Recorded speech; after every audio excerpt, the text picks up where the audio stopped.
তার জন্য আপনারা সর্বপ্রথম চলে যাবেন প্লে স্টোরে গিয়ে সার্চ করবেন এসএসসি রেজাল্ট।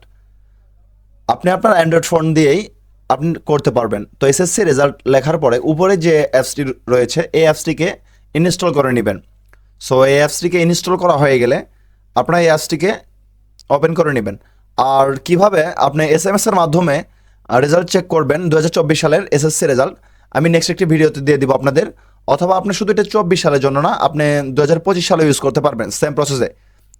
তো দেখুন অলরেডি আমাদের কিন্তু অ্যাপসটি ইনস্টল হওয়া শুরু হয়ে গেছে।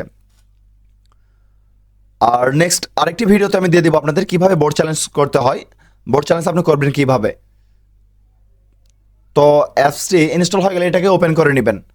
তো ওপেন করার পর ঠিক আপনার সামনে এরকম একটি ইন্টারফেস চলে আসবে। তো এখানে দেখতে পারবেন এসএসসি রেজাল্ট। তো যেহেতু আমরা এসএসসি রেজাল্ট দেখবো, এখানে আপনি কেন্দ্রীয় সার্ভার দেখতে পারবেন, বোর্ড সার্ভার, মার্কশিট সহ দেখতে পারবেন এখানে। ঠিক আছে, তো আপনাদের নেক্সটে এটাকে আমরা ক্রস করে নিব। আপনার যে বোর্ড রয়েছে আপনার সেই বোর্ডটি দিয়ে দিবেন। ঢাকা বোর্ড হলে ঢাকা বোর্ড দিবেন, চট্টগ্রাম বোর্ড হলে চট্টগ্রাম বোর্ড দিবেন। তো আমার রাজশাহী বোর্ড আমি দিয়ে দিচ্ছি এখানে। এরকম একটি অ্যাড চলে আসবে, তো অ্যাডটাকে ক্লোজ করে নেবেন। তো অ্যাডটাকে ক্লোজ করে নেওয়ার পর আপনার সামনে ঠিক এরকম একটি ইন্টারফেস চলে আসবে আবার।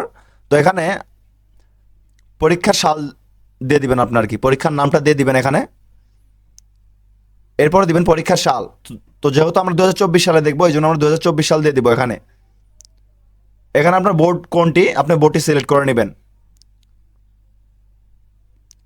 আপনি যদি একা দেখতে চান তাহলে এখানে লিখবেন একক বিস্তারিত ফলাফল, বা আপনি প্রতিষ্ঠানের ফলাফল দেখতে চাইলে প্রতিষ্ঠানের ফলাফল এখানে দেখতে পারবেন। তো এখানে আপনার রোল নাম্বারটি দিয়ে দিতে হবে আপনাকে, এবং আপনার রেজিস্ট্রেশন নাম্বারটি আপনাকে দিয়ে দিতে হবে। দেওয়ার পরে সো ভিউয়ার্স, আপনি যদি আমার চ্যানেলে নতুন হয়ে থাকেন তাহলে চ্যানেলটি অবশ্যই সাবস্ক্রাইব করে দিবেন। আর ভিডিওটি যদি আপনাদের কাছে ভালো লেগে থাকে তাহলে অবশ্যই একটি লাইক করে দিবেন।